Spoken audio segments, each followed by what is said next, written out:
বিভিন্ন স্থানে শ্রমিক অসন্তোষের পেছনে আওয়ামী লীগের লোকজন সহ বহিরাগতরা রয়েছে জানিয়ে শ্রম ও কর্মসংস্থান উপদেষ্টা আসিফ মাহমুদ সজীব ভুঁইয়া বলেছেন, আজ থেকে তাদের বিরুদ্ধে অ্যাকশন শুরু হবে। বুধবার সচিবালয়ে স্বরাষ্ট্র মন্ত্রণালয়ের সভাকক্ষে শ্রমিক অসন্তোষ নিয়ে বৈঠকের পর উপদেষ্টা একথা বলেন। স্বরাষ্ট্র উপদেষ্টা লেফটেন্যান্ট জেনারেল মোহাম্মদ জাহাঙ্গীর আলম চৌধুরীর সভাপতিত্বে বৈঠকে আইন উপদেষ্টা ডক্টর আসিফ নজরুল, মৎস্য ও প্রাণী সম্পদ উপদেষ্টা ফরিদা আক্তার, শিল্প উপদেষ্টা আদিলুর রহমান উপস্থিত ছিলেন।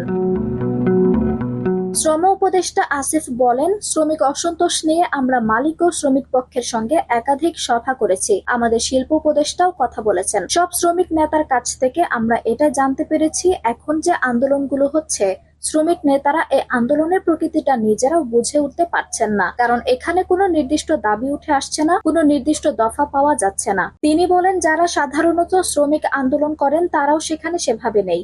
বহিরাগত লোকজনের আধিক্য দেখা যাচ্ছে। কিছু কিছু জায়গায় মালিক পক্ষ বেতন দিতে দেরি করছে, এজন্য আন্দোলন হচ্ছে। কয়েকটি স্পেসিফিক ফ্যাক্টরি আছে যেখানে মালিক পক্ষ পালিয়ে গেছে, সেখানে কিছুটা অসন্তোষ হয়েছে।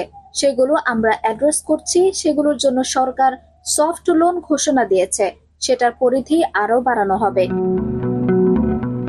উপদেষ্টা বলেন, তবে এই ছোট ছোট কয়েকটি সুনির্দিষ্ট জায়গায় অসন্তোষকে কেন্দ্র করে যে জায়গাগুলোতে ফ্যাক্টরি ক্লাস্টারগুলো আছে, সেখানে দেখা গেছে বহিরাগতরা এসে গাড়ি ভাঙচুরের মতো ঘটনা ঘটেছে।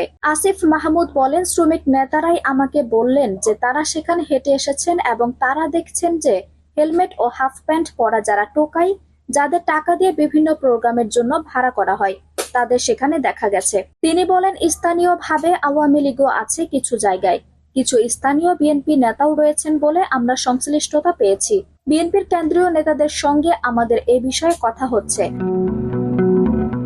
তারা যাতে তাদের নিবৃত রাখে। স্থানীয়ভাবে প্রভাবশালী যেসব আওয়ামী লীগ নেতা এখনো রয়ে গেছেন, তাদের বিরুদ্ধে আমরা কঠোর অবস্থানে যাব। উপদেষ্টা বলেন, স্বরাষ্ট্র মন্ত্রণালয়ের কাছে যে তথ্য রয়েছে সেটার ভিত্তিতে তাদের গ্রেফতার করা হবে। সেখানে যে দুর্ভোগ তৈরি হয়েছে সেটার জন্য পুলিশ ব্যবস্থা নেবে। আজকের পর থেকে পরিস্থিতি স্বাভাবিক হবে জানিয়ে আসিফ মাহমুদ বলেন, আমাদের শ্রমিক নেতারা আশ্বস্ত করেছেন যে শ্রমিকরা আন্দোলন করছে তাদের বোঝাবেন, তাদের সমস্যার সমাধানে আরো বৈঠক করব। সমস্যার সমাধানে মালিক এবং শ্রমিক পক্ষ মিলে এগিয়ে যাব।